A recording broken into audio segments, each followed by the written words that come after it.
Hi everybody. Today I'm going to be talking to you about the top 4 weight loss saboteurs. You're not going to want to miss this. Stay tuned.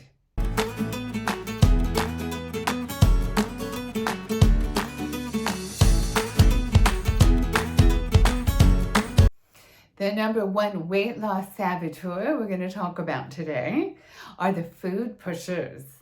The food pushers are the people in your life who encourage you to eat. They will be the people that you go out to eat with and who like to order maybe big meals, and they're used to you ordering a big meal with them.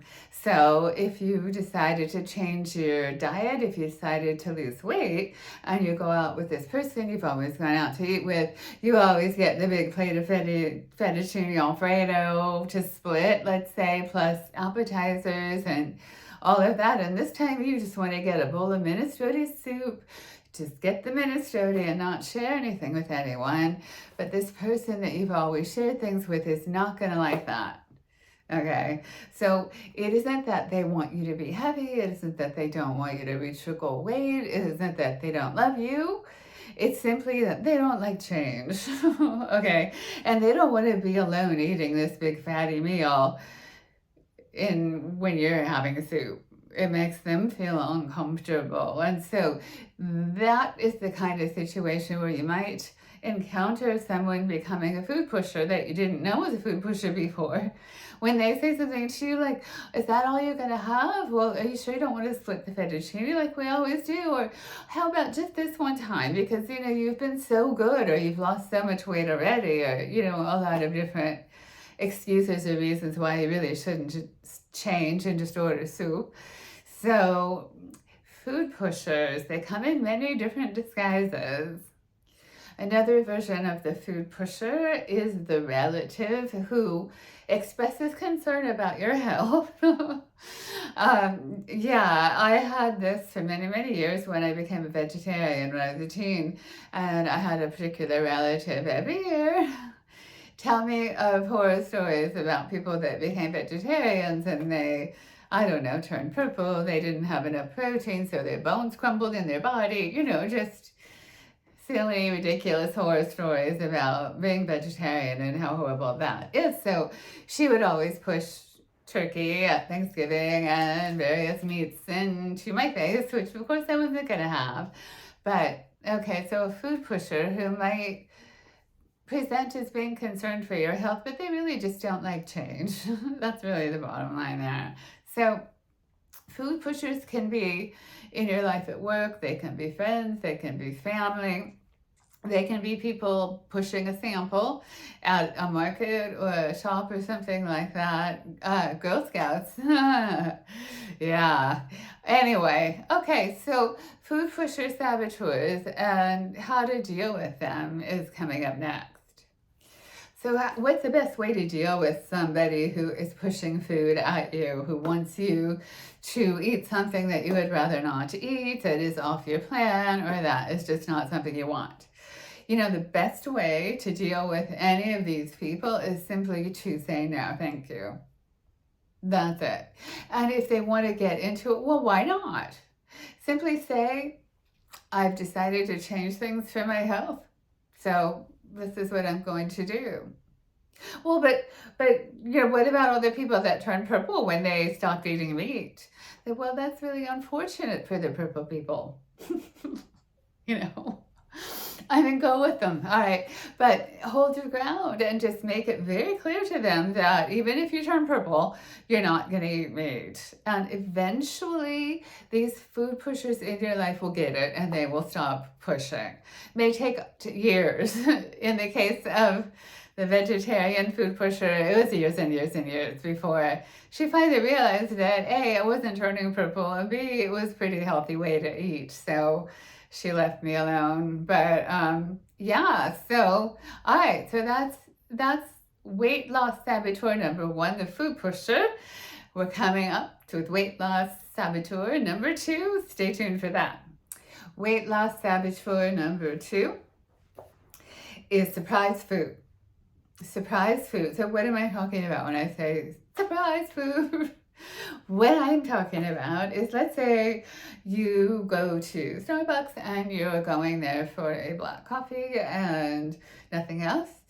And you get there and you're at the counter, and there at the counter are, in these little cups, pretty little cups, pieces of a fresh muffin that they just cooked that they would like to share samples of with you to go with your coffee. Free. Help yourself.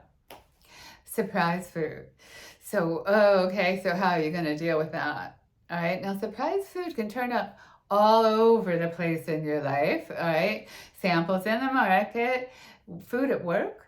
If there's a candy bowl at work, I have a client who has a donut day once a week at work where someone brings in all kinds of gourmet donuts every week. So, there is surprise food at work, surprise food in the market.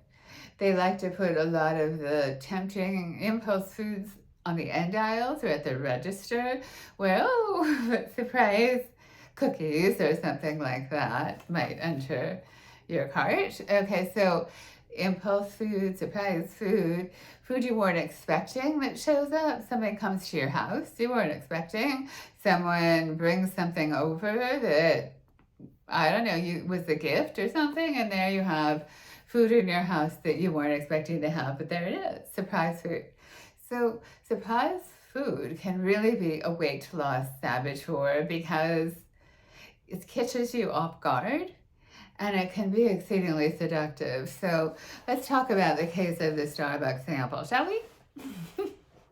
Okay, so there it is, right? The Starbucks sample muffin calling you.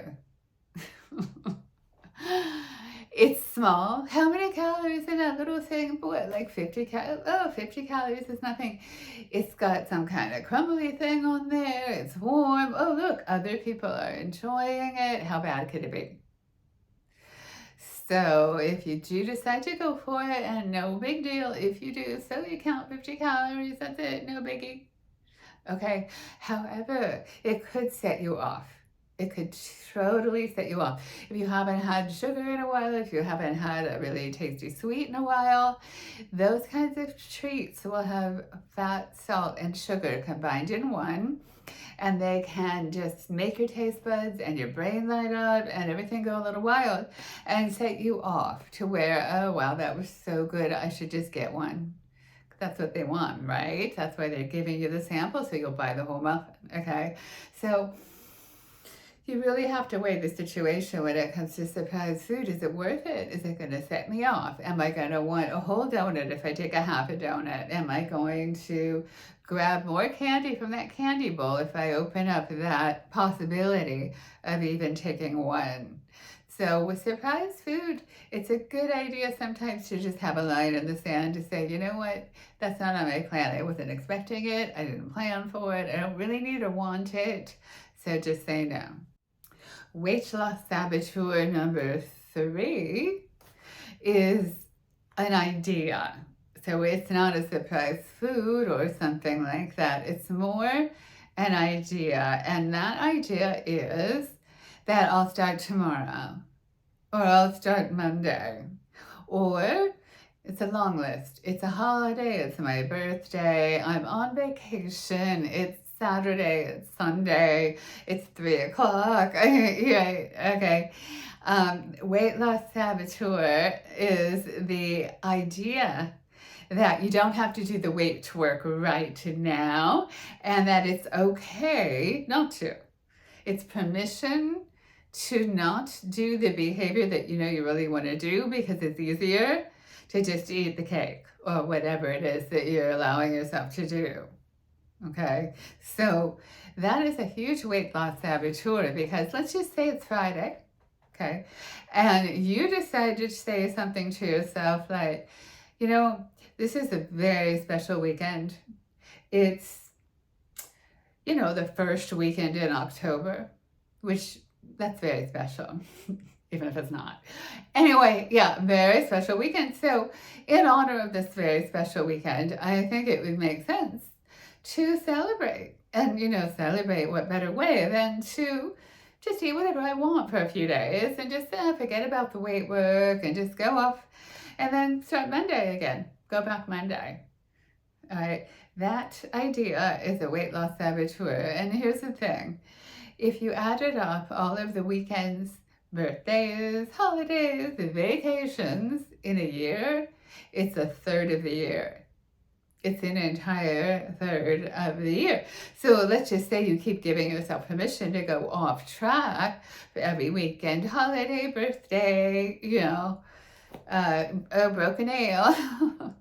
You're never going to get to your goal. And if you do, you're going to only get 2/3 of the way there because you're going to keep setting yourself back with this idea that, oh, I'm going to start later, I'm going to start tomorrow, I'm going to start Monday. You can't do any of those things because it's only ever now. There's only ever now. So you can only ever do the weight work now. And in telling yourself now that you'll do it later, you're already sunk. So that's weight loss saboteur number 3, the idea that you're going to start later. And you know how you deal with that? Bust yourself on the idea right away. And don't let yourself get away with it. Your body doesn't care. Do you know what I'm saying? Like if you decide you're going to start counting calories Monday and it's Friday, your body's not going to, over the weekend, decide to not count them. So that when you do then start Monday, you're that much further behind than you would have been if you had just stayed on track all weekend, right? So it's a nasty weight loss saboteur. Watch out for that thought. You'll start later and bust yourself on it and don't allow it to throw you off. And weight loss saboteur number 4, believe it or not, is the scale. It's a scale. What do I mean? Okay, I always tell people that what they should do, and this is the ideal, is get on the scale every single day, write the number down, average those numbers out over a week. So 7 numbers, average that out, and only really look at your average weekly weight every week in order to see what's happening on the big screen, okay? Because when you pay close attention to the ups and downs of your scale every single day, it will make you crazy. It will make you nuts. And the frustration of not seeing it go down in a steady way, or even seeing it go up when you're sure it should be going down and you've been working your butt off to make it go down and it's going up, can absolutely throw it off to where you just say, oh, screw it, I'm just going to eat because it doesn't work, clearly, right? Those kinds of ideas, those thoughts, and that frustration tolerance level you have to work through because the scale isn't going to go like this. I have never, in all of my years doing this weight work with myself and hundreds of patients now, ever seen anyone lose weight like that. Even patients on a full fast don't do this.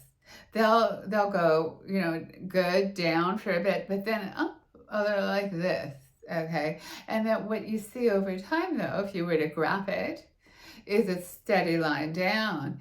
But there's definitely this going on on the way down. I feel like I'm doing a kid's show now. Right, but you know what I'm saying. You're going to go have some ups and downs.